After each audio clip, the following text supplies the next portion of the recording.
I'm Tactical Pascal, welcome to the channel. I hope this finds you all safe and well. Now, I often get asked why I fly the JF-17 in DCS World, and the answer is simple, and it's a few letters and numbers. It's GB6-SFW, and in my opinion it's the best weapon we have in the game. And in this tutorial I'm going to show you how to fly towards the enemy, pick your target, and launch Armageddon upon them. It's amazing. So let's get cracking. The GB6-SFW is a precision-guided weapon. It's essentially a glide cluster bomb. Now, I like to use the SFW. There are various versions of the GB6, but the SFW by far for me is the one that is the most fun to use because it unleashes, like I said, Armageddon on the target. Now, you can carry two with the JF loader. You can see here I'm carrying two GB6 and I'm carrying 4 LD10s. Now, this allows me, as a single JF-17, to take out a SAM site with relative ease because my LD10s keep the targets at bay and then my glide bombs glide in and destroy all the launchers.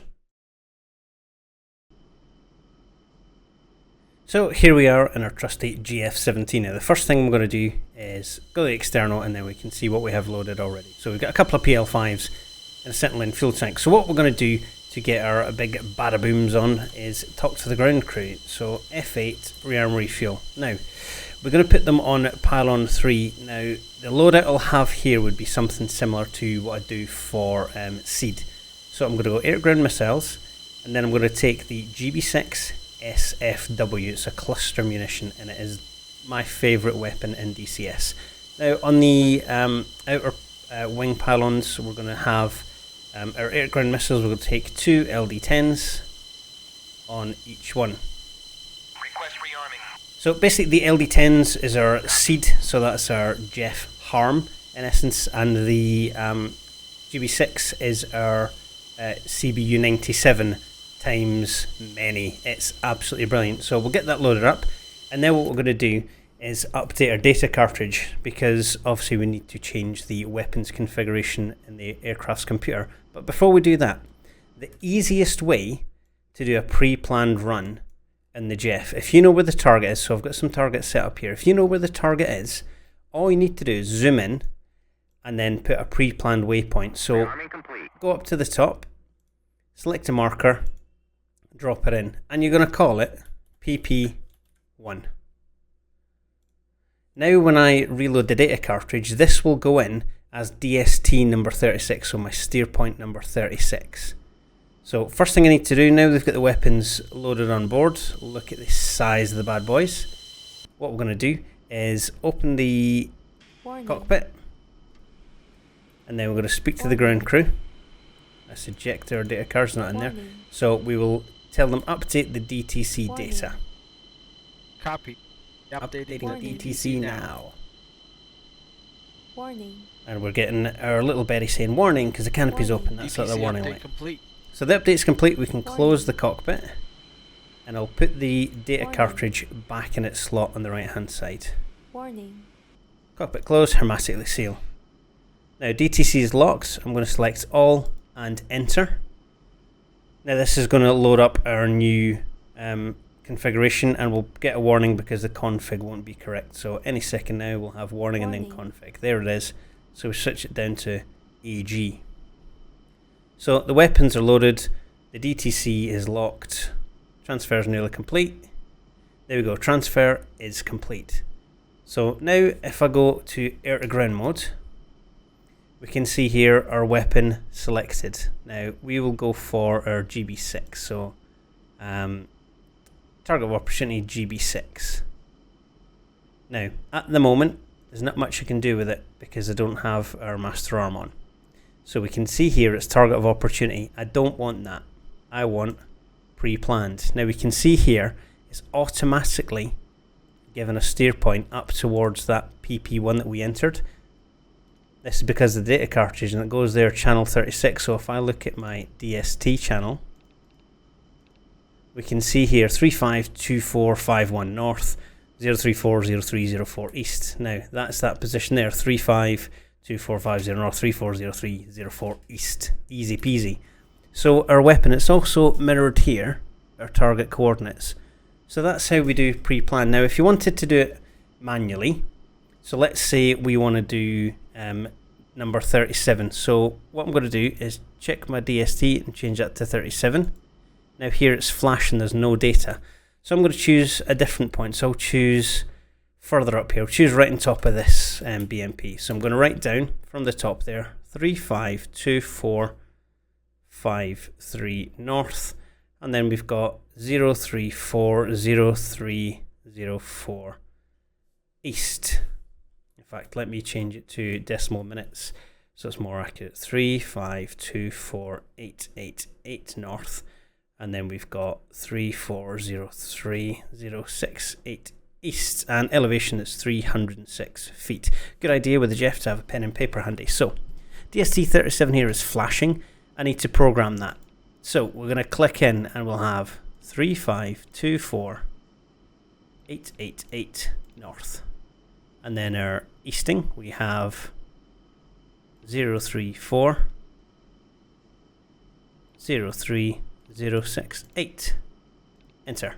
And the elevation was 306 feet, so 00306 enter. Now DST-37 is saved. So when I fire my weapons, what I'll do is I'll launch one at steer number 26, and then I'll change this channel and go to steer number 32, and then 37, and then that way we will impact the target with both those weapons. So what I'll do now is I'll get taxiing, parking brake is off, and away we go. I will pick this up as we get airborne. In fact, what I will say is make sure you have your trailing edge flaps down, so the TEF, make that sure that goes to down, because we are fairly heavy with this loadout for the aircraft. So we'll taxi on out, we'll take off, and then we'll fly up towards our start point.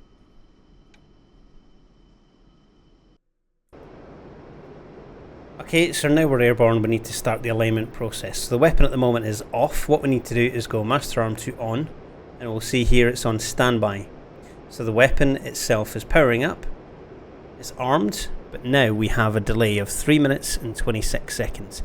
Now this is going to have a little delay as we transfer up to the target, but that's fine because we've got 67 nautical miles to run, so we're going to climb for a little bit of altitude, and while we do that, we're going to adjust a couple of things. So I'm heading 050. Now I want the weapon to impact pretty much on the heading I am, so I don't want it doing any fancy turns. You can program it for that, but I don't want it to do that. So now what we want to do is hit control and then impact azimuth, and I want 050.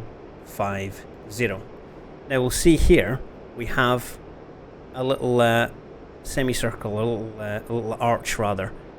That is our maximum and minimum range to target, and what we want to do is position our aircraft into that area and then launch the weapon. It's that simple. Let me return that. I didn't even turn on my data link, but this is a single player mission, so I'm fine. There we go, our data link's on. So we're flying on up, we'll get to about 15,000 feet, and then we'll hold the altitude there, we'll put the autopilot on, and then we'll fly towards the target and blow it up. So we're going to drop pre-planned one. The breakaway altitude is 500, but we're not going to go down, so we don't need to worry about that really.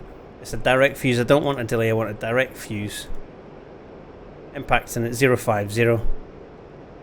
Easy peasy. So we'll continue a gentle climb and we'll fast forward it while we go there.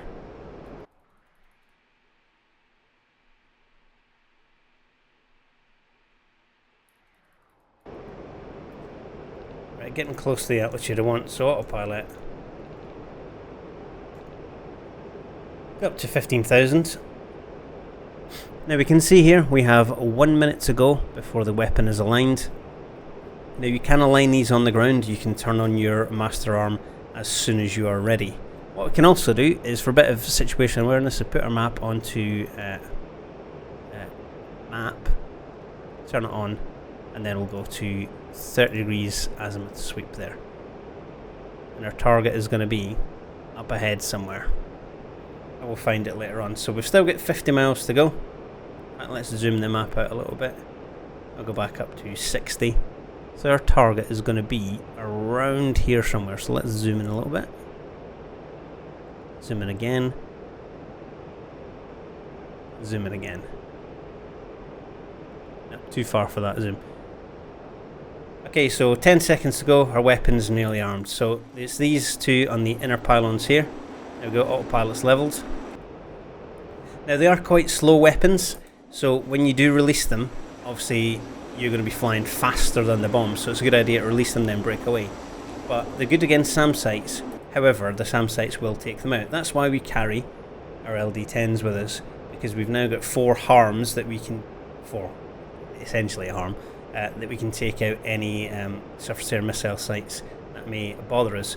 So we're flying up towards our point here. You can see the dashed line around that arch. That means I'm out of range. As soon as I cross that line, it should go solid. That means I'm in range and I can start dropping my weapons. So checking again here, everything's laid, pre-planned, 1 drop in. Breakaway altitude doesn't matter, but it's 500 feet. Then the coordinates are in there, 303 feet for the elevation. Simples. Did I put the elevation in for our second one? Yeah, I did, 306 feet.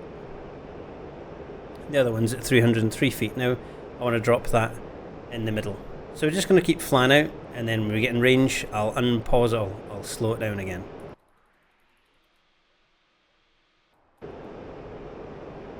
So, here we go. We are heading towards the target. Let's bring our range in here.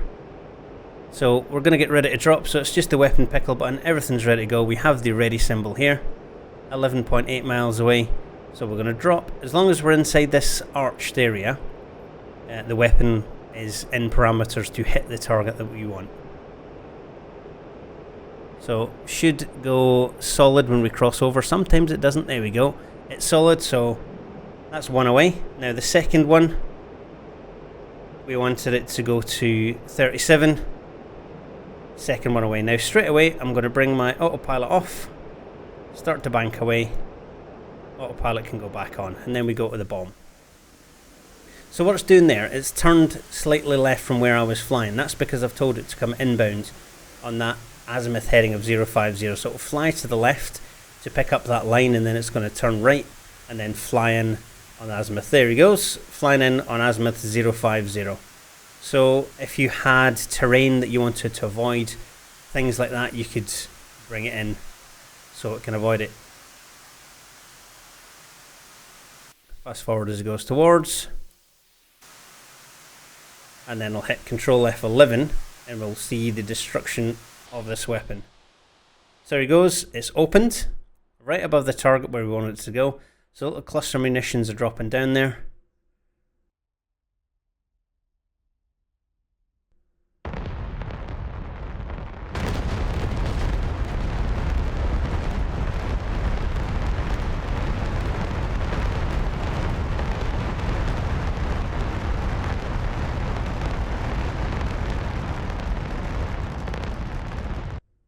So there we go, GB6-SFWs. If this tutorial has helped you, please click the like and subscribe button.